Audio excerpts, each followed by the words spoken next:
Hey everyone, in this video we will see how to use the Rheem tankless water heater troubleshooting manual. Complete guide for fixes. Step 1. Find your water heater model. Look for the model number on the sticker attached to the side or bottom of the unit. Then write down the model number before opening the manual. Second one is check the display. Turn on the water heater. Then look at the display panel for an error code or flashing indicator. If there is no display, check if the unit has power.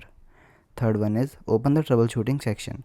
Go to the troubleshooting or error code section in the manual, then find the error code shown on your water heater. Fourth one is read the cause. Read what the error code means.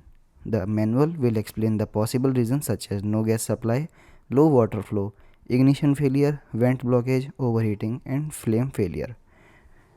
So follow the recommended fixes. Complete the troubleshooting step listed in the manual. So common fixes include reset the unit, open the gas valve, clean the water inlet filter, check the vent pipe for blockage, make sure the water supply is turned on, then restore electrical power if needed. Sixth one is reset the water heater. Turn the unit off, wait about 30 seconds, then turn it back on and check if the error code disappear. Then seventh is test hot water. Open a hot water tap for several minutes, then make sure the heater start normally and provide hot water. So the next one is contact Rheem support. If the same error code written after following the manual, contact Rheem customer support or licensed technician for further diagnosis. Thanks for watching.